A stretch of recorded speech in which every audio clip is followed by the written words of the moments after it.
may isang babae, nagmamagaling. Akala ko kasalanan namin. Akala ko kasi na-outbalance lang yung biyanan ko. Hindi ko naman alam na sira. Naduduling akong ganyan talaga. Ay, parang bulkan kumagalit. Ay, baka nagsabunutan kaming dalawa dun eh. Ay, buti na lang talaga nagbagong buhay na ako. Ngayon, kakauwi lang pala namin at meron nga akong matinding chika para sa inyo. Bago tayo magchikahan, ay pakita ko muna sa inyo itong noodles na in-order ko. Kainin natin. Tapos may ano dito, isda. Ganito nga nangyari. Nakipag-away ang bayaw ko sa babae.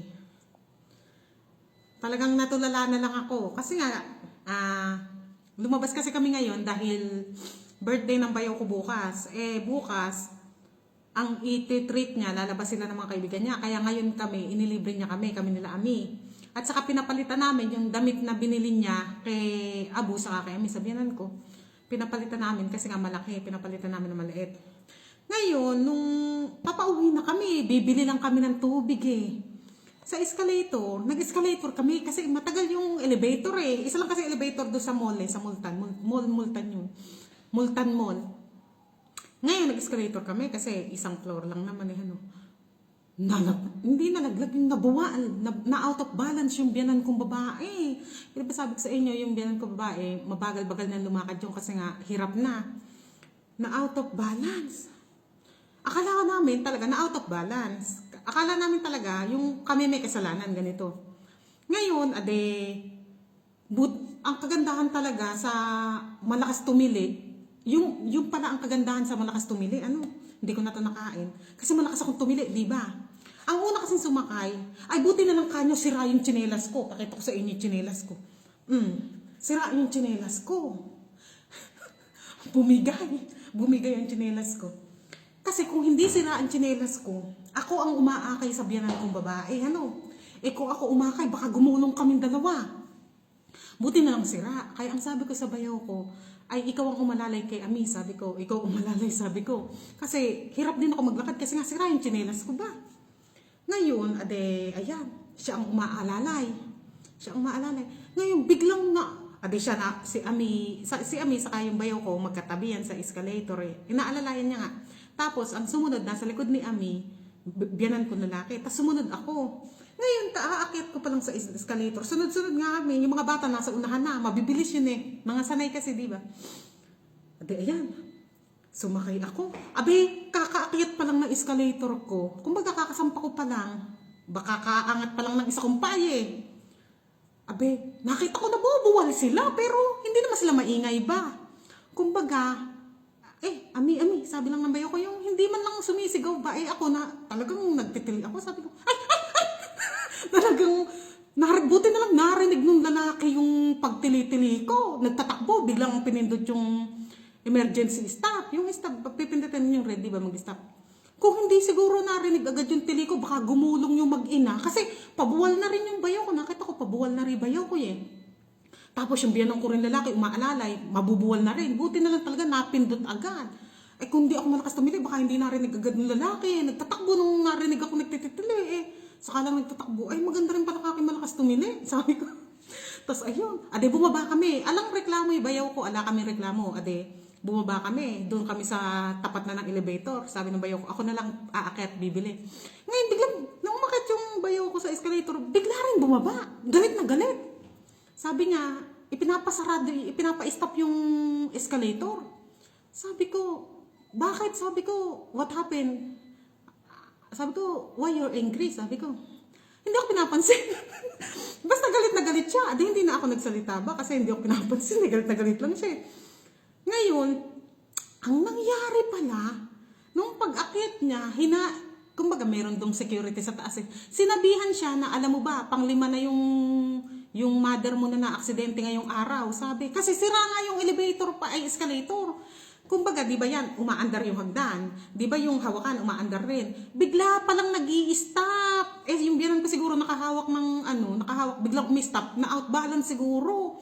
Panglima na daw. Kaya, galit na galit yung bayaw ko. Ban, close siya tayo, hindi ganun. Ban, sabi. Please, ban karo.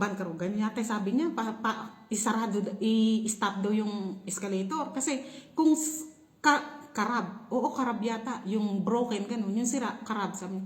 Kung sira, sabi, dapat hindi na pinapaandar, sabi ng bayo ko, kasi andain na palang na aksidente. Ang sinabi pa daw sa kanya ng security ay, sinabihan niya na daw yung doon na kung ayaw tumawag ng technician, yung gagawa ay i-stop muna yung escalator kasi marami na aksidente. Eh hindi naman daw pinapa-stop. Ngayon, nung sinasabi ng bayo ko na i-stop, wag nang paandarin, may isang babae, nagmamagaling. Sa tapat ng escalator siya, nagtitinda ng pabango. Nag-aaway sila ng bayaw ko. Ang biyanan kong dalawa, babae at lalaki, tahimik lang. Ako rin tahimik. Kasi nga, hindi ko alam, akala ko kasalanan namin. Akala ko kasi na-outbalance lang yung biyanan ko. Hindi ko naman alam na sira. Eh kung alam ko sira, sabi ko, ay baka ako nakipag-away sa babae na yun. Eh kasi mahirap makipagsagutan nang hindi mo alam ang istorya.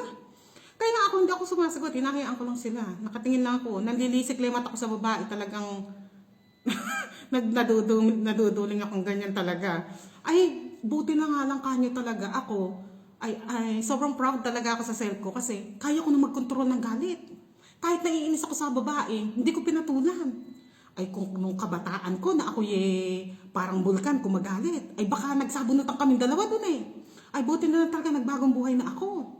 Ngayon, hindi na ako nagsasalita kasi nga, hindi ako pinapansin ng bayaw ko eh. Kahit tanungin ko eh. Ngayon, hinahayaan ko lang. Ngayon, ayaw tumigil talaga ng babae. Ang sabi daw ng, hindi ko alam kasi pinag-aawayan nila nung andun eh. Tapos, pamaya-maya, yung isang babaeng kasamahan ng babae, hinatak na yung babae. Halika na, ganun. Tinitirikan ko talaga ng matang ganun. Tapos, umalis na. Tapos, sabi ng biyanan kong lalaki sa bayaw ko, tara na, sabi, hayaan mo na yan. Sabi ganun. Ayun, umuwi na kami. Ngayon, hindi pa rin ako nagsasalita. Kasi nga, alam kong mainit na mainit doon nung bayo ko. Nalalaki talaga ang mata sa babae. Talagang face to face silang dalawa. Nagsisigawan sila.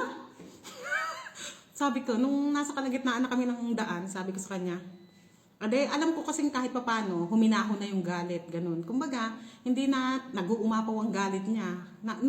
Mahaba biyahe namin, 1 oras, siguro ng mga 30 minutes na nagdadrive. Tinanong ko, ano ka ako nangyari? Sabi ko. Yun nga, kunento niya na mayroon daw sa kanya nagsabi yung security na marami na daw na aksidente. Sabi ko sa kanya, ba't kasi hindi mo sa akin sinabi nung tinatanong kita? Sabi ko, sana ako nakipag-away dun sa babae. Sabi ko, kung sinabi mo lang sa akin, ako sana nakipagsagutan doon. Pinanatang ko sana ng manager ka ba dito? Kung hindi ka manager dito, lumayas-layas ka, hindi ko kailangan ng opinion mo. Kaso hindi mo ako pinansin, kaya hindi na lang ako nagsalita, sabi ko. Ang sinasabi niya ba naman, Bobby, na bakit pag nasa kalsada ka ba, may nakabanggaan ka, sino ang may kasalanan? Di ba, ikaw? Kumbaga parang kami pa ang sinisisi. Bakit kasi hindi nyo chinecheck? Nasira pala. Tapos sa bayaw ko daw. Ay, ang galit-galit yung bayaw ko naman nga. Kaya pala galit na galit. Ang sabi ng bayaw ko, bakit dito ba ako Ang sabi naman doon niya, bakit dito ba ako nagtatrabaho para i-check ko kung sira o hindi yan? Kung hindi ka manager dito, lumayas ka, sabi doon. Nag-aaway talaga sila. Nanlilisik talaga yung... Kasi nga, ibang magalit talaga sila. Pati asawa ko, ibang magalit. Lalo na pag ang inaaway mo, yung magulang nila. Kasi nga, iba sila patayan niya pag tungkol sa magulang. Nagkagasgas yung biyanan ko Ang haba ng gasgas sa binti, ganyan yata kahaba. Basta mahaba, ang haba. Naku, kako. Sa susunod ka ako, pagka babae, ganun. Sabihin mo ako sa akin kung anong istorya para ako makikipag-away, sabi ko. Pero talagang proud ako sa sarili ko kasi talagang napigilan ko. Gusto ko nang sagutin babae kasi nga, lalaki siya, tas babae yun. At pangit tingnan Gusto ko na talagang ako na makipag-anuhan. Kaya nga lang, pinipigilan ko yung sarili ko kasi hindi ko alam ang istorya. Mahirap ngang kumuda-kuda ako doon nang hindi ko naman alam. Baka mamaya, mali pala kami side, di ba? Kaya hindi ako sasalita. Pero kung hindi pa lumayas yung babae, ay baka chinilelas ko Hindi, joke lang. Baka ako nakipagharap Baka hinarap ko masama ugali ko rin. Pero proud talaga ako sa sarili ko. Nagbago na ako. Nagbago na ako. Dati, sobrang rin ako makipag-away. Talagang ayoko rin nakakanti. Kahit lalaki kasi dati, nakakaaway ko. Pero ngayon talaga, nagulat ako. Oo, hindi na ako parang bulkan, napuputo kahit anong oras. Ganun, oo. Pero naawa talaga ako sa biyanan ko. Talagang nung nakita kong nabubuwal. Yung bayaw ko, sinasalo din, nabubuwal. Yung biyanan ko rin lalaki, inaano silang dalawa kasi pareho na mabubuwal Meron din naman mga lalaking medyo nauuna sa kanila, kaya nga lang hindi madampot-dampot kasi biyanan kong babae. Kasi syempre, babae yun, kahit pa paano, ilang silang damputin. Lalo na ando na may biyanan ko sa kabayaw ko, kaya hindi rin nila basta madampot. Tapos, sa isip-isip ko, wala man lang baka akong first aid. Hindi rin ako pinansin ba ng bayaw ko nga nung sinabi ko. Kaya hindi